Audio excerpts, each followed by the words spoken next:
This is IVP.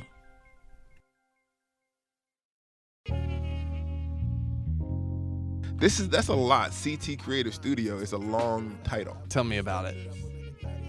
Tracks never been a fabricator, but like MOK, I've been an agitator. I need to introduce the podcast. I'm trying to introduce the podcast. If you will let me do my job. Yeah. If you don't know, now you know. This is The Disruptors, a podcast collaboration between InterVarsity Press and CT Creative Studio. To be honest, I didn't have a plan. I just did it. It's not like I come into the podcast saying, what can I do to frighten InterVarsity Press or CT? I think, well, where does the truth take me?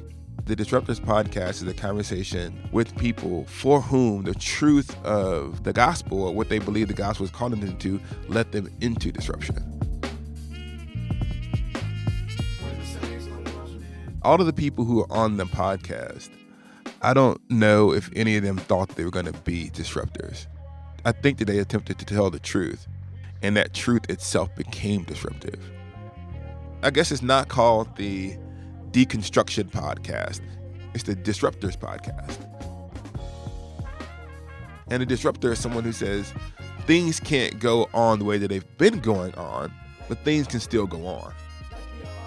There's some people who will say that it's not disruptive enough. I can give up now, I keep it going. Settle down, not ever knowing. Won't let my history bury me, cause I ain't doing this just for me. For people who want this podcast to be a place where you give space to give full air to their cynicism, they're going to be disappointed.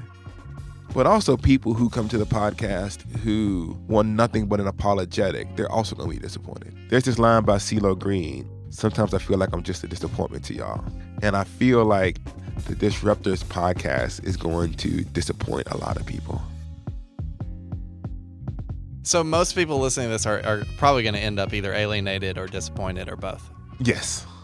Cool. That's the pitch. Well, here's the thing, though. So the Disruptors podcast is about telling you what is true, not what is efficient. If you want to say 5 ways to be satisfied with the present state of Christianity, don't listen to the Disruptors podcast. If you want to say, where can I go to find a vision for a church that is both continuous and discontinuous with what we experience, then the Disruptors podcast might be for you.